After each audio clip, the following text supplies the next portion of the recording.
Miss Азия байгаа. За тэгээд тэнийг студид орж байна. За сайн байна уу? Өглөөний мэнд харагдаж байна. За тухтаа суугаарай. Микрофоноо өөртөө ортуулаач хөвчөө зүгээд. Зя.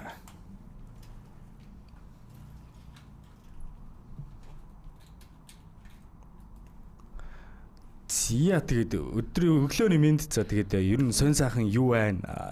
Тэгээд бас нөө Miss Grand International All Stars тэмцээнд оролцохоор болсон гэсэн. Тэгээд энэ талаас нь бас ярилцгаар илүү төлхөө бас өнөөдрийн сэдв байгаа. За үзэгчид, сонсогчдод өнөөдрийн мэндийг хүргэе. Та хоёрт бас энэ өдрийн мэндийг хүргэе. Нэвтрүүлэгтээ барьсанд маш их баярлалаа. За би Miss Grand International All Stars гэдэг тэмцээнд оролцохоор бэлтэж байгаа. 5 сарын 16-наас 30-ны хооронд Таиланд улсын Бангкок хотод зохион байгуулагдаж байгаа. Тэгээд яг энэ тэмцээний талаар ямар тэмцээн бэ гэж тайлбарлах гэхээр нөгөө гүнзгий Миссийн тэмцээнүүдийн нөгөө нэг эрэм дараа марагийн талаар ярих болоод байна л да. Тийм. Тэгээд томоохон орж байгаа. Одоо нэг Миссийн тэмцээн зөндөө олон Миссийн тэмцээн байдаг шүү дээ. Тэр дотор болохоор яг major буюу big 5 гэж тэмцээн байдаг. Хамгийн том 5 тэмцээн. Одоо бидний нөгөө нэг Miss World юу мэддгээр Miss World байгаа, Universe байгаа, International Earth тэгээ Miss Grand гэдэг энэ 5 байдаг байхгүй юу.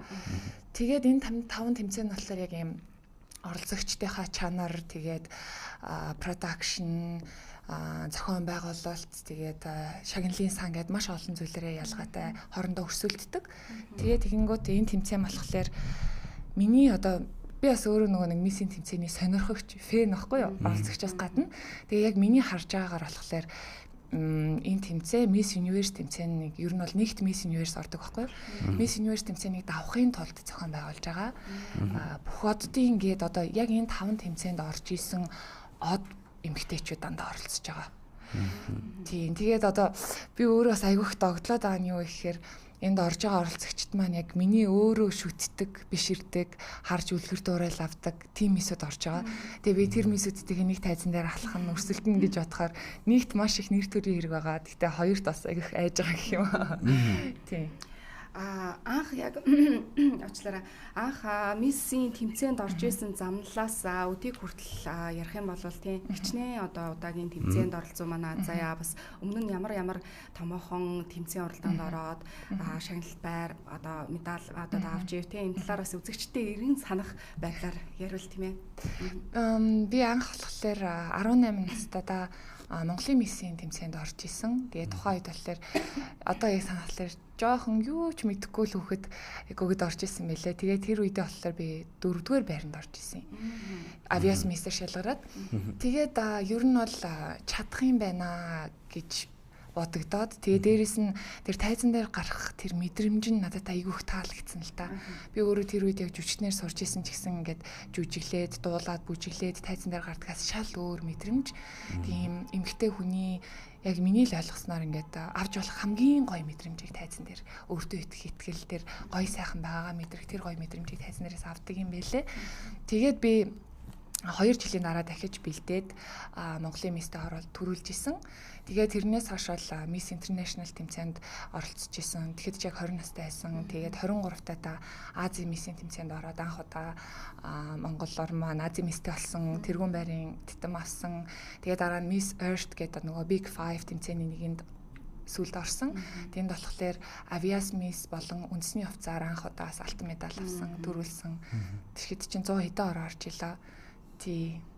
Маш багтам гайхалтай амжилтуудыг манай Азия гаргаж ирсэн тийм ээ. Энэ Miss Grand International All Stars гэдэг тэмцээний хувьд бол юугаараа бусад одоо энэ топ 5 одоо тэмцээнүүдээс ялгардаггүй. Магадгүй одоо сайн үсийн аян гэдэг ч юм уу тийм эсвэл дэлхийн сайн сайхны төлөөч гэдэг юм уу олон бас нэг юм барьж байгаа сегмент нь өөр байдаг баг. Тэгэхээр яг энэ тэмцээний хувьд тийм ялгагдах онцлог нь юунд байдаг бол Miss Grand International тэмцээн нь өөрөө болохоор яг дайны эсрэг дэлхийн их тайвны төлөө урайнд ор зохион байгуулагддаг. Бараг 20 жил зохион байгуулж байгаа хаа. Гэхдээ энэ тэмцээнээс одоо салбарлаж гарч байгаа энэ All Stars гэх тэмцээн бол энэ жил анх удаа зохион байгуулагдаж байгаа юм. Яг бүх хотын ингээд хамгийн шилдэгүүдийг цуглуулж хамгийн шилдэг продакшнтай ер нь Miss Grand International тэмцээн нь өөрөө тайз зохион байгуулалтаараа энэ Big 5 дотроо цойлдог тэмцээн баггүй юу?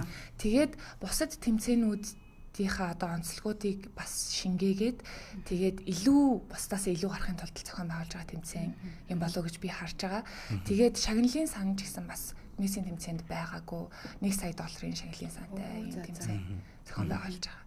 Тэгэхээр All Star гэхээр нэлээд туршлагатай олон тэмцээнд явж байсан миссүүд тэнцээ хорон цугланаас гэсэн үг юм байна шүү дээ. Тэгэхээр Азаягийн маань хувьд ч гэсэн муу адил туршлагатай бас нэлээд одоо олон тэмцээнд явж байсан тий. Их бэлтгэл ажил хэр байна да. Ер нь бэлтгэл ажилтай өдөр хоног маань хүрэлцэхгүй л их завгүй байна. Тийм тэгээд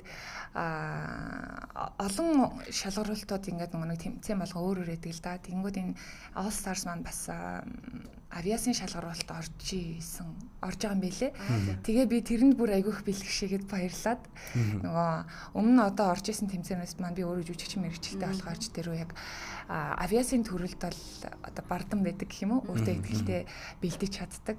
Тэгээд энэ удаад болохоор дуурийн дууд болохоор бэлдэж байгаа. Тийм тэгээд өмнө ч гэсэн бас Miss Earth-д авиасаар төрүүлэхэд бас дуурийн дуу тулж бэлдэж исэн.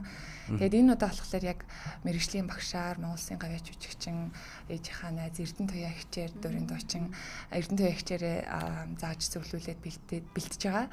Тэгээд ер нь л бүх зүйл дээрээ л хамгийн сайн байхыг л хичээж байна да. Тэгээ бусад шалгуулалтаа дээрээ ч гэсэн бас өмнө нь ингээд тэмцээнүүдэд оролцоод өөрийнхөө алдаанаас харахад Монгол оролцогчдынхаа алдаанаас харахад яг мэрэгжлийн багш коучудаас авдаггүй юм шиг санагдсан. Тэгээд яг сегмент дээрээ яг гадаадын мэрэгжлийн багш нар аваад бэлдэж байгаа. Одоо Миссийн тэмцээнд явхад бол өдөр хоног бүр ингээд хүрэлцэхгүй байна гэдэг чинь тийм маш хурдан өнгөрч ийн гэж байна. Ер нь Миссийн тэмцээнд явхад ямар бэлтгэл ажлуудыг хийдэм бэ тийм сонирхолтой санагдаад асуучлаа. Мэдээж хамгийн ихэнд бол би бэлтэр гоо сайхан гэж эхлэх бах л да тийм. Тэгэхээр мэдгүй хүмүүс бол маш их байгаа. Тэгэхээр энэ талаар бас нэг ярил тийм. Ер нь бол тэр нөгөө нэг олон шалгаруултууд байгаа гэсэн шүү дээ. Тэр шалгаруултуудаа мэдээж бэлтэнэ. За одоо фото зураг авалт байна, тайзны алхаа байна, усны хувцастай шалгаруулт байна.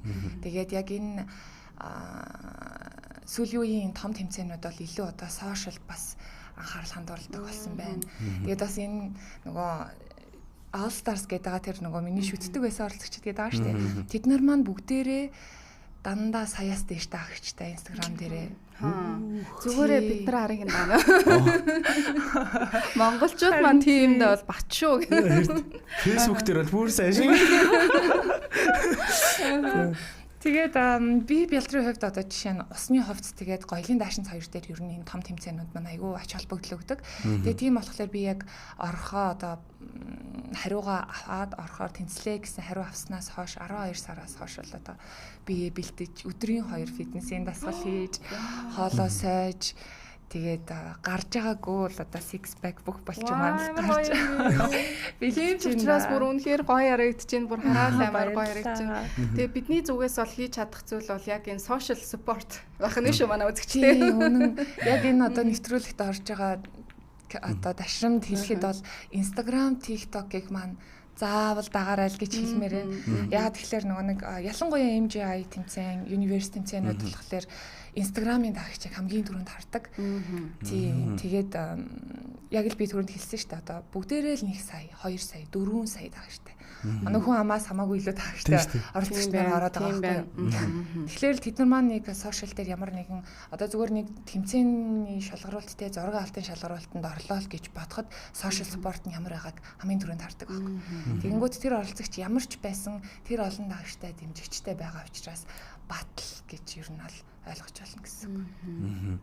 Жинхэнэ л гал гарсан зүйл болох гэдэг юм биш үү? Яг үнэ. Алтан зогсноо. Одоо ерөөсөө яг ингээд share, like бүх юм ингээд хоёр утас барьцсан байж байгаа. Нэвтрүүлгээр өрөлцсөн. За өнөөдөр ингээд манай Miss Азаа орж байгаа та бүхэн манай Facebook руу ороод Instagram руу ороод тэгвэл маш их баярлалаа шүү. Би та хэд рүү бас яг тухай үед хийдэлээ явуулж баярлалаа. Болно шүү дээ. Тэгэх юм бол би бол юу яана? Дэмжнэ. Тэгээ бас өмнө нь бас нэг олон тэмцээнүүдэд оролцож байсан. Тэгээ мэдээж хэрэг одоо яг энэ тэмцээн бүрт өөрийн сэтгэл зүй гэж юм байгаа. Тэгээ яг одоо бас ер нь энэ тэмцээнүүдтэй ямар сэтгэл зүйгээ ер нь яаж бэлддэг вэ те. Тэгэхээр энэ талаас бас бидэнтэй болцооч. Энэ яг сэтгэл зүйний хувьд бол одоо ийм олон тэмцээнд ороод олон жил болж байгаа ч гэсэн одоо болтол миний яг бүрэн дүүрэн ойлгоогүй байгаа зүйл гэх юм уу. Яагаад гэхлээр одоо жишээ нь би Монголын миссийн тэмцээнд ингээд 2 дахь орж явахад бол заавал би төрүүлнэ гэсэн тийм амбицтай ороод төрүүлжсэн. Тэгэнгөө тэрнээс дараагийн тэмцээн дээр бас яг тэр амбицаараа тэр сэтгхүүгээр орлоо гэд яг тийм амжилт гаргаагүй үе ч бас байна. Тэгэнгүүт Miss Asia гэд Азийн миссийн тэмцээнд орохдоо жишээ нь би ерөөсөө тэгж бодоогүй орсон. Төрүүлье гэж бодож биш. За би маш олон зүйл сурч авъя. Өөрийгөө одоо тэмцээн болгонд ороход ингээд маш олон зүйл бэлддэг гэж штэ. Тэгэнгүүт нөгөө өөрийгөө ямар нэгэн байдлаар нэг шат ахиулсан байдаг байхгүй юу? Би хаагийн хувьд, зам төлөвшлийн хувьд эсвэл одоо ингээд ярилцлага нь бэлдэж явахдаа англиээ сайжруулдаг ч юм уу, эсвэл мэдээлэл илүү сайн олж юм уншиж идэх ч гэдэг юм уу. Маш олон талаараа ингээд хөгжиж дэвшиж байгаа юм шиг санагддаг болохоор зүгээр л энэ удаа тэгэж оролцъё, гоё найз нөхөдтэй болъё. Шинэ оронд гоё соёлыг нь суралцъя гэд очиж исэн. Тэгэж оролцохдоо эсвэл айгүй тийм тайван одоо босоод оролцогчдоос илүү өөр байсан ч юм болоо гэж бас боддог байхгүй. Тэгэхээр бас яг энэ удаагийнхаа тэмцээнд бас яг яаж оролцохоо яг шийдэж чаддаг байгаа гэх юм уу. Тийм. Тэрэн дээр бол мэргэжлийн хүнээс бас тусламж авах хэрэгтэй байх гэж бодож байгаа. Сая яран дундаа хэлж чинь 12 сард нөгөө орох эрхээ авсан гэдэг тийм. Энэ юу нь яаж явагддаг юм бол энэ талаар ярил. Ер нь бол энэ Big 5 тэмцээн бусад тэмцээнүүдээс ялгардаг зүйл нь бол хамгийн үндсэн зарчим нь үндэсний ялагчаа Монголдо тодруулсан байх хэрэгтэй гэдэг тийм шаардлагыг тавьдаг. Тэгээд тэрэндээ болохоор одоо нас цаануу тий одоо амар олон шалгаруултуудыг ин тэнцэж байгаа хүмүүс ороод тэндээсээ одоо хамгийн шилдэг нь л оролцдог гэсэн. Тэгэнгүүт нөгөө Miss Grand International маань All Stars гэж байгаа учраас өмнө нь угаасаа энэ том 5 тэмцээнд орохдоо шалгарчихсан миссүүдээс учраас тий материалаа явуулаад тэгээд өөрсдийнх нь одоо брэндэд хэрэгтэй юу те дагагч нь зөв байна уу нэр хүнд нь зөв байна уу гэд маш олон талаас нь бас харсан байх л та. Тэгж яагаад тэнцэн гэдэг одоо мэдээ явуулсан. Манай Азаа бол жүжигчин мэрэгчлээ тийм. Яагаад яг анх бол ингээд мисс болох нь маш гоё мэдрэмжийг өгчээсэн гэдэг чинь штэ. Яг энэ загварын салбарт байгаа хүмүүс бол фото модель, runway гэдэг ч юм уу тийм. Яг энэ загварын алхаа гэдэг ч юм уу олон төрөл рүү ингээд салбарлаад явчихж байна л да тийм. Тэгэхээр Азаагийн үед мисс байх нь бас юугаараа илүү гоё байдгийг. Яг энэ чиглэлээр ийм олон жил тууштай яваагийн бас утга учир нь юунда байдаг бол. Миний бодлоор би тэгтээ бодсон л тоо яг юунд нь дуртай юм бэ гэд. Тэгээ сая бас ойлгож авсан зүйл маань юу байсан бэ гэхээр одоо жишээ нь дуурийн дууг би одоо амьдралдаа өөр ямар нэгэн газар хизээч сурч тэ дуулахгүй. Яг үндэ чадах хэсгэж мэдгүй байсан байж болно те. Тэгэнгүүт энэ тэмцээн дээр би онцгойрохын тулд юу чаддгаа харуулахын тулд заавал энийг сурах ёстой гэд хэдэн сар жилээр бэлдээд тэгээд тэрнийхээ ард гарч чадж байгаа тэр мэдрэмж маань өөрөөрөө бахархах тийм мэдрэмжийг хамгийн гоё өгдөг юм шиг санагддаг. Тэгээд ер нь ганцхан одоо энэ авиасын сегмент дээр биш шүү дээ, тий. Маш олон шалгаруултууд дээр тийм байдаг. Тэгэхээр тэр мэдрэмжинд л ер нь бол жоохон донтчихсан юм болов уу гэж би өөрийгөө боддог байхгүй юу. Тэгэхээр ер нь амьдрал дээр бас юм чаленж буюу өөрийгөө сорих дуртай хүн байгаад байна тий. Тийм юм байлээ. Би яг нэг баг байхдаа тоонд аявих дуртай байсан. Тэгэл ерөн сургуулийн тооны олимпиадад жишээ нь 5 дугаар ангиас хойш ерөөсөө төрүүгээ алдчихж байгаагүй. Тэгээд нэг ерөн л өөр юм авиасын ч гэдэм үү эсвэл нөгөө ийм ухаан шаарсан ч гэдэм үү эсвэл спортын ч гэдэм үү тэмцээнүүдийг ерөөсөө алгасан зогсохгүй ордог байсан. Ер нь л тэр маань ялангуяа тэр тооны олимпиадад ордог байсан маань л айгүй юм чаленжинд дуртай болгосон юм болов уу гэж бас боддог. Тэгээ дээрэс нь бас өвөөгийн маань ген байд юм болов уу гэж би боддیں۔ Манай өвөө нөгөө нэг улсын зан амгаа гэж хүн байдаг байхгүй юу. Тэгээ өвөө маань залуугийнх нь одоо түүхүүдийг сонсохоор маш олон тэмцээн оролтоонд орж исэн, олимпиад хүртэл орж исэн байдгийн. Тэгээд тэр ген маань ч гэсэн бас надад өвлөгдсөн юм болов гэж сардаг шүү дээ. Ямар гоё юм бэ. Мундаг. Би ч бас нэг юм мэдмээр байна. Одоо нөгөө миссийн тэмцээн. Би ч одоо миссийн тэмцээнд ороод жижиг яваад мэдэхгүй юм болохоор. Гэтэ гоё тийм үзэхэд намна чамд бол үнэхээр гоё шүү дээ. Би ч өөрөө эрэгтэй хүн учраас бүрч гоё шүү дээ. Маш гоё ярагддаг тийм. Эмэгтэй хүн хүртэл гоё ярагддаг шүү. Харин энийг энэ үнэхээр хөдөлмөр байна. Би яг ингэж л хардаг билээ. Бүр яаж ийм энэ бол нэрээ үнэхээр зүгээр байж байгаа юм болохгүй. Би одоо яг миссийн тэмцээнүүд яг тэр одоо яг тэр тайз боломжхэр гоё. Тайзны арт яг одоо тухайн өрсөлдөгчнөр ч гэдэг юм одоо хоорондоо бие бинийгээр нь яаж харддаг бол яаж бэлддэг бол одоо өөрсдөө хувийн яг одоо зоонууд дээр ингээ яг суучдгүү те одоо яг тэмцээний одоо яг үеэр тайзны арт яг юу болдог бол энэ талаас бас мэдмээр санагдаад бас гоё зүйлсүүд нь юу байна те хэцүү зүйл нь байна гэж. Тайзны арт бол ерөөсөө л тэр чигээр божигнаа штэ. Яг нөгөө нэг тайзан дээр хэдхэн секунд гарч байгаа ч гэсэн одоо энэ усны хувцастай гарч байгаад дараагийнхаа үзүүлбэр үндэсний хувцас ч байд юм уу, гойлимлаач ч байд юм уу те. Тэр болгон дээр хувцас солихоос гадна одоо жишээ нь бикини дээр ингээд бүх биеэ ингээд борлуулад будцсан байлаа гэж батхад дараа нь гойлимлаачин дээр цагаан плач өмсгöd тэр маань одоо муухай олчих штэ. Тэнгүүд бүгдийг нь цэвэрлээд тэ яг ил гарах гэсгээ будаад нүрээ янзлаад бикини дээр нэг өөр үстэй, юун дээр гойлын плажин дээр нэг өөр үстэй гэл ерөөсөө ийм бүр мөнхийн ийм божигнаан донд байсаар агаал юу болсноо мэдэхгүй дууссан гэж мисүүд дандаа ярьдаг. Өмнө ингээ маш сандарч исэн ч гэсэн анхныхаа степийг одоо энэ тайзан дээр тавилаа л бол тэгээд тэрнээс хойш юмыг санддаг гэж ярьдаг. Ер нь л тэгтээ тийм байдаг. Одоо ингээд тэмцэн штэ. Тэмцэн уралдаан тэнцээ өрсөлдөө явж байгаа тий. Магадгүй сагсан бөмбөг одоо юу гэдгийг хөлбөмбөгч вэ нөө тэмцэн болоход ингээл хоёр багийнхан бие бин руугаа хараал тий нөгөө ай контакт ч юм уу одоо өрсөлдөөл нэгнийгээ жоохон одоо юу гэдгийг тий дарамт өгдөг ч гэдэм үү тий. Ер нь иймэрхүү юм байдгүй. Яг тухайн одоо мөчтөр өрсөлдөө явагдаж байгаа хүн болгон л бас ингээл өөрийгөө илүү үзүүлэх гэж хичээж байгаа. Тэгээд ингээм кинон дээрээс гардаг штэ би бинийгаа нэг жоохон хорлж моролдог ч юм уу тий. Энэ бол жоохон нэг студик багтаа гэхдээ нөгөө талаараа иймэрхүү зүйл байдгүй. Яг оо за яг үнийг хэлэхэд бол нэг ганц хоёр тиймэрхүү зүйлтэй бол таарч исэн дэлхийн том тэмцээнүүдэд орж байхад. Гэхдээ зүгээр яг миний өнцгөөс бодоход тухайн хувь хүнээс шалтгааллахаас гадна хэр их бэлтгэлтэй байгаагаас ер нь бол аягүй их шалтгаалдаг юм шиг санагддаг. Одоо жишээ нь ингээд өдөр шөнөгүй маш их хичээл зүтгэл гаргаад бэлтчихсэн хүн бусдыгаа ч их аягүй ойлгодог. Ядарч зовж явах үед нь ч байт юм уу те эсвэл ингээд амар шарлахсан байх үед нь тэгээд тайвшруулж одоо аягүй юм илтгэр юм сайн сайхан зүйлийг зөвхөн өөртөө бусад найз нөхөддөө ч гэсэн хүсдэг. Тэр бол угаасаа яг бүх тохиолдолд байдаг зүйл.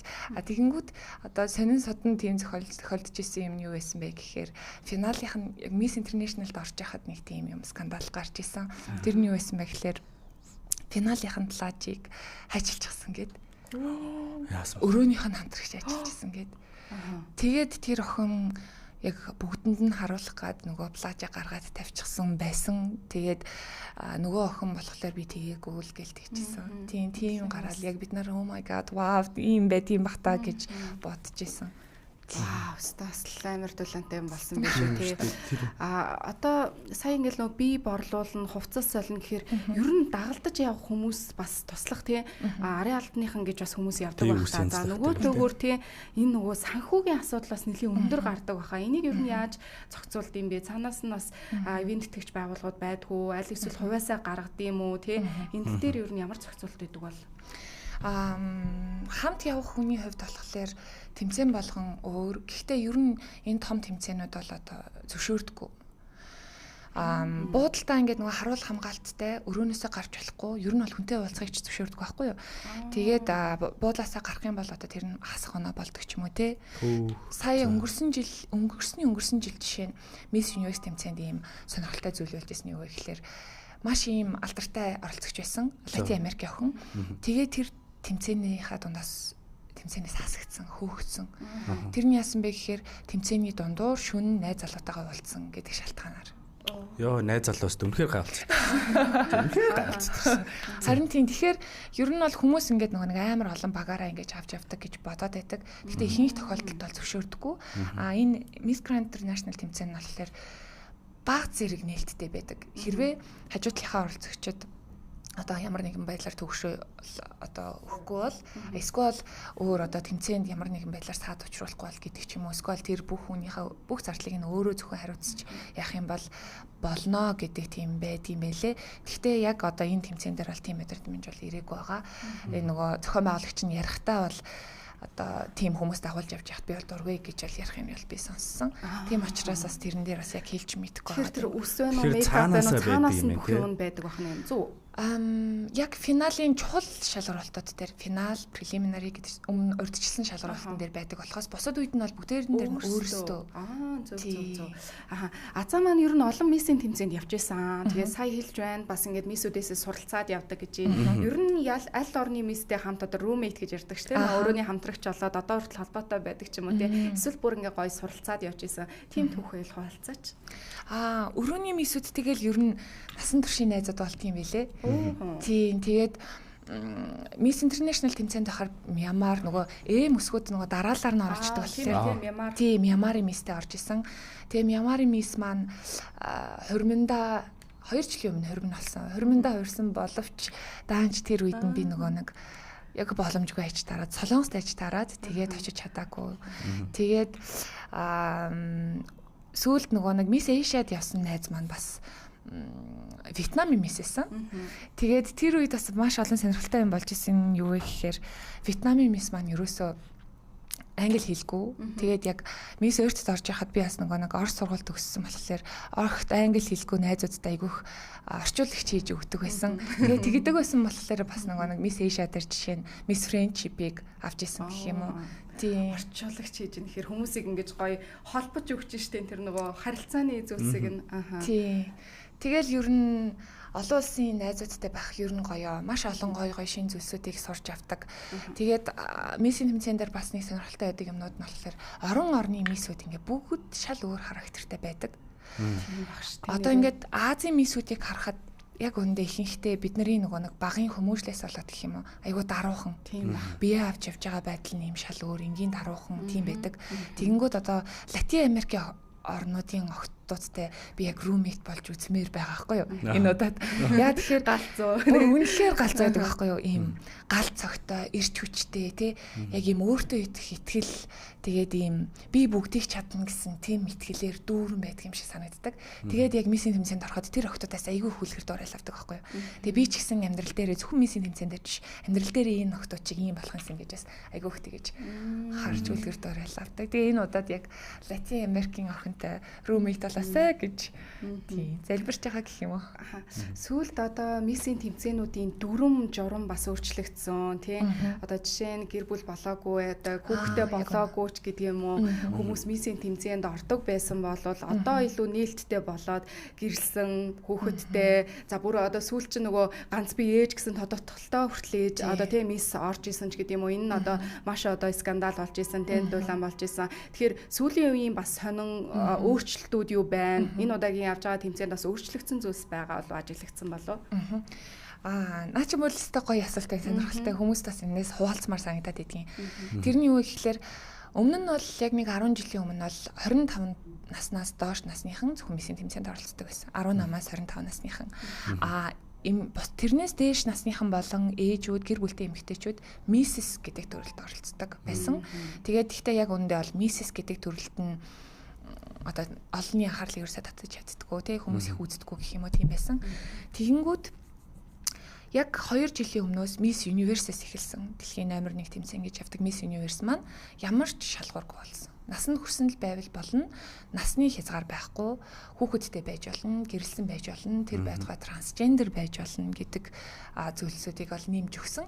Тэгээд яг энийг дагаад мейжер тэмцээнүүд бол өөрчлөлт бол хараахан их гаргаагүй насны хязгаарыг л жоохон нэмсэн байсан. Тэгэнгүүт энэ Miss Grand International тэмцээн нь энийг одоо эрс шинжилэл гаргах гээд энэ All Stars дээрээ яг адилхан 20-с 30 насны, 40 насны гэрэлсэн хүүхэдтэй трансгендер бүх төрлийн эмэгтэйчүүд орж болно гэж яадаг байсан. Тэгээ би өмнө нь бас ойлгохгүй байсан л та яагаад ээжүүдийг оролцуулдаг байсан юм болоо гэд. Тэгээ тэр нь болохоор нөгөө нэг хэрвээ төрүүлэх юм бол яг жилийн хугацаанд тэр газартаа гэрээ хийгээд гэр бүлээсээ хол тэр оронд амьдраад одоо яг л нэг ажил гэсэн үг шүү дээ тий. Жилийн хугацаанд ингэж ажилдаг. Тэгэнгүүт хүүхдтэй байхаас гэр бүлээсээ хол тэгж байж болохгүй гэдэг байсан болохоор тэгдэг байсан юм байлээ. Тэгэнгүүт одоо ингээд орчин үед ч бол бүх юм өөр болоод байна шүү дээ тий.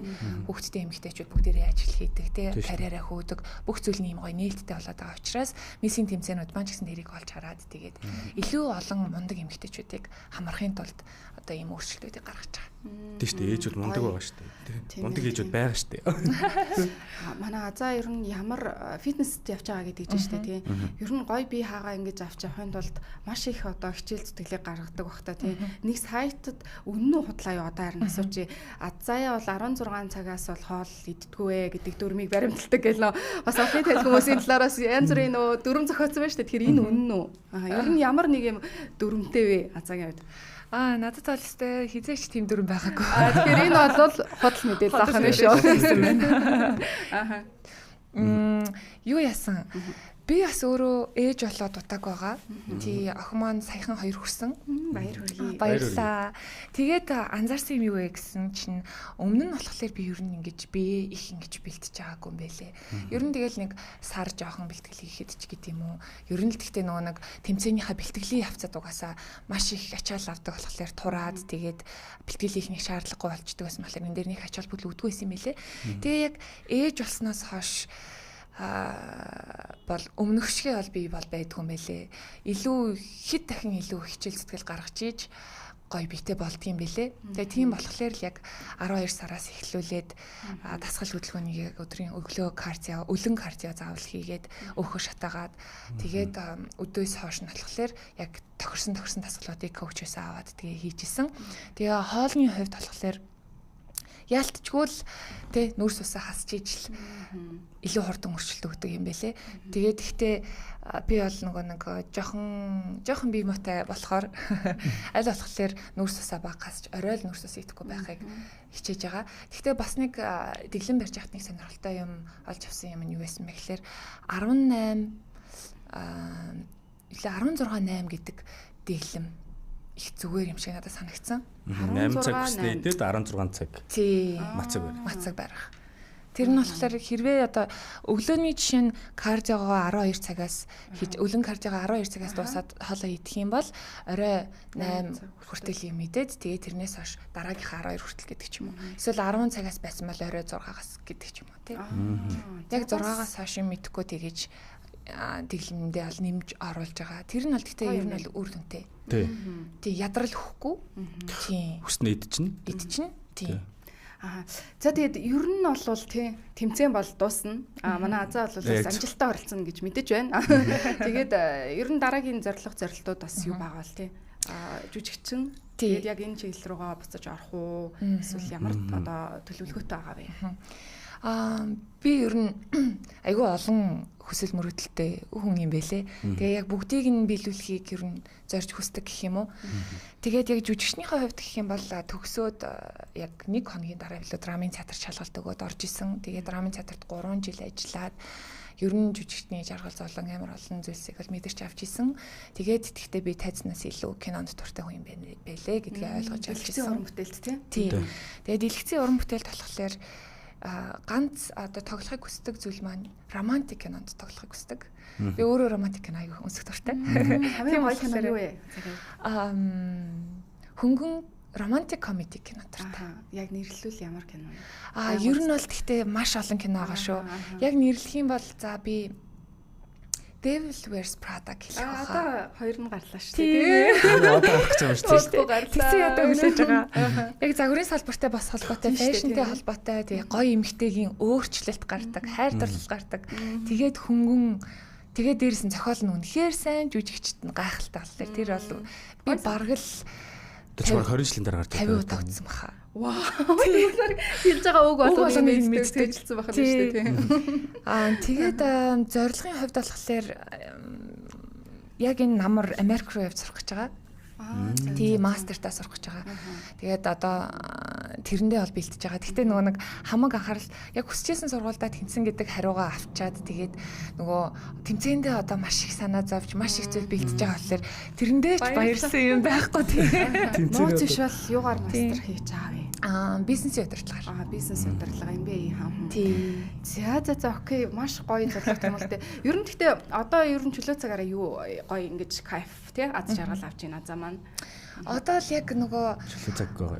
Тий. Гэхдээ нөгөө нэг хүүхэд нөгөө нэг хоёр хүрэхээр нөгөө ээжийн одоо сэтгэл готрол айгүйх ихэлдэг гэд хүмүүс найзууд маань ч гэсэн айгүйх ярьж өгдөг гэсэн байхгүй юу?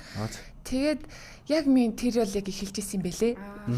Тийм. Тэгэл яг нөгөө бүх карьер бүх зүйлээ аргашин орхиод тий яг зөвхөн ээж байх, эзэгтэй байх тэр ажил руугаа бүр шамдан орсон байсан юм билээ. Тэгээд яг өөрийгөө айгүйх орхигдуулж исэн санагдаад байсан. Тэгээд энэ тэмцээнд орсон шалтгаан маань ч гэсэн бас тэр өөрийгөө эргүүлж олж авъя, өөртөө итгэлээ эргүүлж авч авъя, гой сайхан болъё, тэг карьераа эргүүлж олж авъя гэдэг утгаараа орсон. Тэгээд маш зөв шийдвэр байсан юм шиг надад санагдчихж байгаа. Тэгээд одоо бол хүүхдийнхээ ажлаас бага зэрэг холдоод илүү их өөрөө өөртөө цаг зав гаргаж байна да. Тэглгүй яах вэ? Тэгээ бас мэдээж хэрэг энэ тэмцээнээс маш олон зүйлийг олоод авах тий. Тэгээ мэдээж хэрэг одоо тэгээ энэ нь болохоор би мэдэхгүй байгаа юм л дээ. Хэдэн сарын хэдэнд байсан бэ? 5 сарын 16-наас 30-нд. 14 хоног үргэлжилнэ гэсэн үг шүү дээ тий. Одоо маань одтой бүжиглийн шоунд бас амжилттай оролцсон тий. Тэр одоо мөчөөсөө эргээд дурсвал тий. Ер нь тухайн саналыг яаж авчив? Би сая бас нэг Латин Америк бүжгийн төрлөөр хичээл гэж оролдлоо. Тэгсэн чинь маш юм нарийн юм байд юм байна. Харснаас тий бодчихсон нарийн detail юмнууд ихтэй юм байна. Тэгэхээр ер нь азад маань ямар хөө санагдчих байсан бэ? Ястай хэцүү юм байлээ. Би бас анх удаа л Латин Америк бүжиглж үзсэн болохоор. Тэгээд нөгөө нэг маш их олон удаагийн олон цагийн давтамжтай нэг үйлдэлээ маш олон хийж сайжирдаг юм байлээ тийм. Тэр нь бас жоохон хэцүү байсан. Тийм. Би өөрөө нөгөө нэг юм хурдан ийм шин чаленжуудад дуртай болохоор нэг юмаа яг ингээл олон дахин хийгээд байхад бол бас айгүй их төвчээр бол шалгаж исэн. Гэхдээ одтой бүжиглийн шоу бол үнэхээр гоё исэн. Тий. Тэрэн дээр бараг л нэг их сургууль бүжгийн сургууль төгссөн юм шиг санагдчихсан. Тэр үед чинь нэг бүтээсээ өдөр шоу болдог. Тэгэл ерөөсөө нэг ч амралтын өдөргүй. Тэгээ би ядчихтаас нэг юмд жоохон шарлах уу болохоор ч гэх юм уу үнэхээр нүддэг байсан л та. Тэгэл бүр ямар сайндаа л маш их турж исэн. Бүр хэдэн хил баг 7 хоногийн дотор эхний 2-7 хоногийн дотор 7 хил хасчихсан баха. Тэгэл тэрнээс хойш жим буурахгүй байсан хэрнээ булчингийн мас нэмэгдээд исэн. Тэгээд бүр ер нь л маш их турж исэн. Гэхдээ одоо энэ бэлтгэл хийснээс хойш тэр үед турж иснаасаа илүү турах. Хэдэн төрлөөр бүжиглсэн бэ азаа? Тэр чинь хэдэн 7 хоног боллоо. Финал хүртэл явсан гэдэг чинь баг 12 байсан билүү? Эхний өдөр 12. Тий, эхний өдөр шүү дээ, тий. Би бас тэгж санаад байна. За ямар ч байсан азаа маань 5 сарын 16-наас 30-ны хооронд үргэлжлэх Таиландд болж байгаа Miss Grand International All Stars тэмцээнд Монгол улсаа төлөөлөн амжилттай оролцсон гэдэгт итгэлтэй байна. Гэхдээ манайхан бас яг энэ хугацаанд бол азаагаа ард нь өстой нөгөө арын даан гэдэг шиг тийм сайн дэмжих үүрэг монголчууд бидэнд үлдэж байна. За нөгөөтэйгээр азаагийн маань ирээдүйд төлөвлөж байгаа бас ажлуудын нэг гэвэл гоё кино тийм дэлгэцийн уран бүтээлэр яг сайн хэлжсэн нэг юм хайрын романсын кинонд гол дүрээ бүтээгээд нэг тийм гоё кинон тоглоосаа гэж би үзэгчийн хувьар харахыг хүсэж байна. Тэгээд бит гурийн ерөнхийдөө ярилцах цаг өндөрлөж байна. Магадгүй бит хоёрын асуугаагүй азаагийн маань хэлхийг хүсэж исэн бас зөв сайхан мал хэлж болно. Бараг л бүгдийг асуусан баха. Түрүүн би тэгтээ нөгөө нэг юуны хувьд хариулахаа бас мартсан байна. Нөгөө санхүүгийн хувьд ятдаг бай гэдэг тэмцээнд оролцоход. Тэгээ тэр нь болохоор яг хувь хүнээсээ л яг шалтгаалт юм байлээ. Тэгээд өмнө нь бол бас нөгөө баг балчир байсан боломж их баг олдож исэн болохоор ер нь л байгаадаа тааруулаад те яг нэг газартаа гэрээ хийгээд тэгээд тэр мөнгөндөө бүгдийг нь тааруулаад явдаг байсан юм байлээ. Тэгээд энэ удаад болохоор өөр оролцъё те бас яг зөвхөн өөрийгөө сурталчлахаас гадна өөр олон зүйлийг сурталчлахыг хүсэж байгаа л да. Дэлхийд Монгол дизайнерууд маань ямар мундаг вэ гэдгийг харуулахыг хүсэж байгаа учраас өдөр болгоныхоо хувцсыг яг бүр зориулж улаан хевсний яслал шиг өдөр болгон Met Gala дээр орж байгаа юм шиг хувцлан гэж бодож одоо манай багийнхан ярилцаж бид нар бол тэрэн дээр айгүй ач холбогдол өгч оролцож байгаа, хийж байгаа. Тэгэхээр ганцхан тэрэн дээр ч ер нь маш олон зүйл дээр л хамаг сайнараа л бай гэж ер нь оролцож байгаа. Тэгээд бас хамтарч ажиллаж байгаа газрууд байгаа. Бас дээрээс нь хамтарч ажиллах газрууд байвал холбогдоорой гэж бас энэ ташрамд хэлмээр байна. Яг үнэ. За тэгээд ярилцахад хэрвээ тухтай уу? Өстой тухтай байлаа. Ашгүй дээ. Би чи ирж байхдаа айгуу сандарч ирсэн шүү дээ. Яна юу ярина. За тэгээд хэдүүлээ юу яа. Өнөөдрийнхэн ямар ч байсан ярилцлагыг өндөрлөө. Гэхдээ бид Миссийн тэмцээний дараа азартаа дахиад ярилцсан байх гэж нөгөө Миссийн эргэн тойронд болсон санаа хачсан. За тэгээд ямар одоо шагнал аваа. Би одоо эцээ ихтгэлтэй манай азаа маань ямар нэг юм одоо юу гэдгийг юугээд яагаад аваад ирнэ гэдэг лээ. Зулгаагаа л аваад ирнэ гэж итгэж байна. Тэгээд өнөөдөр цаг зав гарган ирсэн. Азаяада их баярлалаа. Тэгээд амжилт хүсье чамдаа. Та нартай маш их баярлалаа. За би энд нэг юм хэлчихсэн. Тэгээ сая нөгөө би зүгээр төсөөлөлтөөр нөгөө хайчилчдаг гэдгээс зүгээр боломжтой байгаа. Тэгээ мэдгүй юм гэж хэлдэг. Зүгээр болгож хэлэхгүй тэгээ. Зүгээр боломжтой байгаа. Тэгээд дээрэс нь бас гоё мэдээж хэрэг шагналын сайхан аваад зулгаагаад ирээрээ тэгээд мэдээж хэрэг сайхан гоё моржил гарсан байна. Тэгээ гал моржил тэгээ гал шиг дүрлцэж морь шиг дахиад өрөөд ирээрээ гэж хүсээрээ. За та нартай маш их баярлалаа. Бүгдээрээ өдрийг сайхан өнгөрүүлээрэй. Элэж ирээд гоё болцгоо. За. За бака. За бай.